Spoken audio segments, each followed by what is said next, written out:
Kata Nabi, man yuridillahu bihi khaira. Siapapun, setiap diri kalian, mau laki-laki, perempuan, besar, kecil, tua, muda, yuridillahu bihi khaira. Jika sudah diinginkan oleh Allah berubah jadi orang baik, memiliki sifat-sifat kebaikan. Awas, di Quran itu baik setidaknya ada 5. Ada thayyib misalnya. Quran surah kedua ayat 168. Di paling kanan sebelah bawah di mushaf. Thayyib, ya ayyuhan nasu kulu mimma fil ardi halalan thayyiba. Kalau thayyib itu menunjukkan baik secara fisik, sehat. Makanya kalau cari makan, cari yang menyehatkan, membuat fisik kita kuat. Jangan semua yang diinginkan mesti dimakan. Jangan semua yang diinginkan dikonsumsi. Cari yang menyehatkan, thayyib, fisiknya supaya kuat dan sehat. Tapi kadang-kadang ada orang yang fisiknya kuat, sehat, tapi pikirannya kurang baik, sifatnya kurang mulia, sikapnya kurang bagus. Kan ada yang namanya thayyib, tapi 2 kali puasa, 2 kali lebaran, gak pulang-pulang dia. Ya. Padahal sehat. Ya. Nah, kalau ingin merubah sifatnya, sehingga dari sifat ini muncul sikap yang baik, maka ada nama yang kedua disebut dengan khair namanya. Khair. Quran surah ketiga Ali Imran ayat 110. Paling kiri sebelah atas di mushaf. Khair. Kuntum khaira ummah. Kata Allah, kalian itu umat terbaik. Anda bayangkan, Nabi Muhammad SAW diutus, itu bukan di Persia yang sudah maju. Bukan di Romawi yang sudah jadi imperium. Luas, banyak kemajuannya. Hebat, pengetahuannya tinggi. Tapi Nabi diutus di tengah-tengahnya yang terhimpit. Tengah-tengah dunia, terbelakang, jauh dari peradaban, tidak punya teknologi, sikap-sikap buruk semua. Diutus di situ. Begitu diutus, risalah dikumpulkan oleh Nabi, diajarkan risalah Islam. Bertransformasi dari yang tertinggal jahiliyah menjadi khaira ummah. Jadi kalau dulu ada orang paling buruk, sekarang nampak jadi paling baik di muka bumi.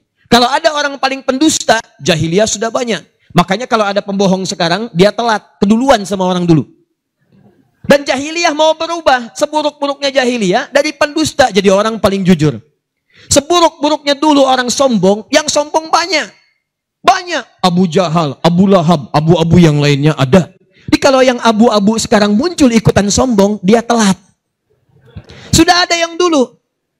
Tapi ketika turun kemudian dari risalah Islam, disampaikan oleh Rasulullah SAW, yang lain-lainnya memilih berubah jadi orang paling baik. Maka turunlah kalimat Nabi disampaikan. Man yuridillahu bihi khaira. Jika seseorang diinginkan oleh Allah berubah sifatnya jadi baik. Yang dulunya maaf sekali kasar jadi lembut. Yang dulunya banyak dengan kemaksiatan berubah jadi lebih baik. Kata Nabi, kalau seseorang ingin dirubah oleh Allah pribadinya jadi baik menurut Allah. Bukan menurut manusia. Anda boleh disebut oleh orang Semarang paling baik. Tapi mohon maaf, di Jawa Barat belum tentu mengenal Anda. Se-Jawa menyebut Anda baik, di Papua belum tentu bermimpi melihat Anda. Se-Indonesia menyebut Anda baik, Malaysia belum tentu melihat Anda. Tapi kalau Allah mengatakan Anda adalah orang baik, maka semuka langit dan bumi akan mengatakan Anda yang terbaik. Dan tahukah Anda, ketika Allah menginginkan seseorang berubah jadi baik, ternyata bukan dunia yang pertama kali diberikan. Dunia terlampau kecil. Kecil. Kata Nabi, yufaqihu fiddin.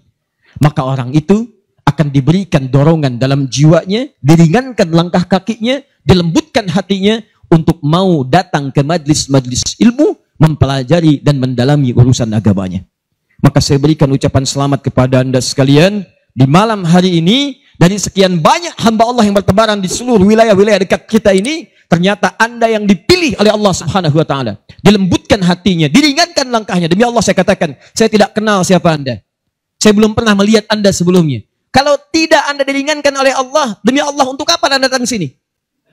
Maka saya katakan, selamat, Allah telah menginginkan Anda berubah menjadi orang baik, dan dengan itu pertahankan kebaikan ini. Jangan kadang Allah naikkan, Anda turunkan. Ini yang keliru. Allah sudah naikkan iman kita, tapi kadang manusianya yang menurunkan lagi. Saya ambil contoh begini.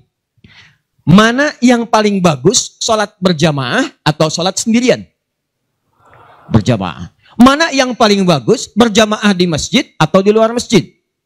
Masjid. Misal, antum subuh sudah ke masjid, sholatnya berjamaah. Di masjid itu bukan yang biasa-biasa, baru datang ke masjid nih, baru nyampe masjid nih, baru tiba. Itu kata Nabi di hadis Muslim disebutkan sudah mendapatkan 25 kebaikan. Baru nyampe 25. Jarak satu keduanya, ma baina darajataini khamsumi'ati sanatin, 500 tahun. Dua ketiganya 500 tahun. Tiga keempat 500 tahun. Masuk kaki kanan baca doa, tambahkan lagi pahala. Diniatkan i'tikaf kata Imam An-Nawawi dalam kitabnya At-Tibyan, dapat lagi pahala. Duduk kemudian sebelumnya tahiyatul masjid, pahala lagi. Tilawah, pahala lagi. Salat, zikir, pahala. Sampai pulang, pahala lagi. Demi Allah saya katakan teman-teman sekalian, antum sudah salat di masjid, salatnya berjamaah. Subuh sudah Allah angkat ke level tertinggi. Kenapa zuhurnya antum turunkan lagi? Tiba-tiba zuhurnya antum salat sendirian. Sudah enggak ke masjid, tidak berjamaah, salatnya sendirian. Dikala Allah sudah naikkan, kenapa antum turunkan? Nah ini kadang-kadang hal yang terlihat ringan, tapi sesungguhnya besar dalam pandangan Allah subhanahu wa ta'ala.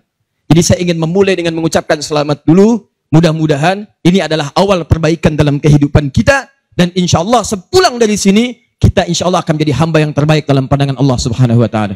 Ya.